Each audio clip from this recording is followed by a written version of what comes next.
Civilian casualties in war are nothing new, but combatants have a responsibility to avoid them as much as possible. Clearly, that does not always happen. Here, where you have war crimes. And the only question is how many, how frequent, and how serious. Attorney Jonathan Drimmer is a specialist in international law and teaches at Georgetown University. Hamas seems to be using human shields. Israel seems to be taking the bait. Whether they're doing so in a way that violates the laws of war is a little bit less clear. Drimmer says under international law, Israel has the right to respond to attacks from civilian areas, but is required to do everything possible to minimize civilian casualties. Israeli shells have hit hospitals and medical facilities in Gaza, and human rights organizations have accused Israel of using phosphorus shells, which cause burn injuries. Israel says it had to respond to Hamas rocket attacks from Gaza and that it is doing so within international law. Israel's ambassador to Washington, Salai Meridor. We are targeting only targets that are identified as Hamas targets. This is not to suggest that there is no problem in Gaza for civilians. It suggests that while fighting against terror and against terrorists who are acting from civilian population, you are faced with a major challenge, and we're taking action in order to minimize to the extent possible the damage to uninvolved.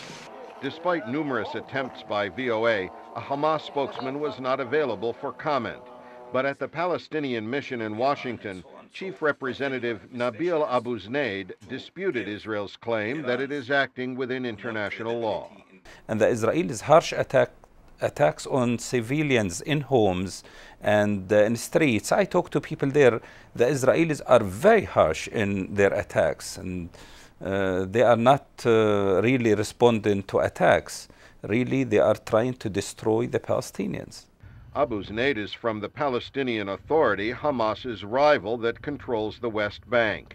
He says Hamas should stop its rocket attacks on Israel, but he also says the Israeli military response and continuing occupation of the West Bank make matters worse.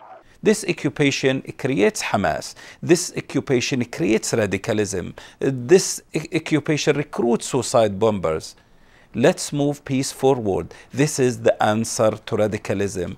Addressing the broader Israeli-Palestinian problem will have to wait at least until the fighting stops and probably until after Israeli elections in February. Meanwhile, civilians are suffering. Anthony Dworkin is an expert with the Crimes of War Project. My own feeling is that there is quite strong evidence that violations of the law may be taking place on both sides.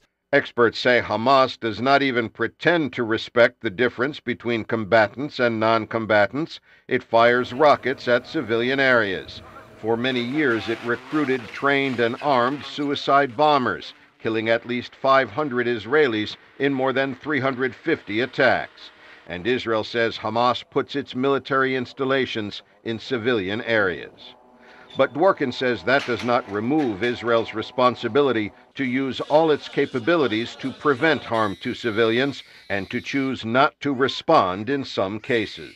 If the harm to civilians of a particular attack is going to be excessive compared to the military advantage of undertaking that particular attack, then you have to call it off. You can't do it. And that's what's called the rule of proportionality. But the experts say with most foreign journalists and human rights workers refused entry to Gaza in recent weeks, it is impossible to fully understand what each side is doing. Even when the facts are known, experts say, neither side is expected to hold its own people accountable. Al Pessin, VOA News, Washington.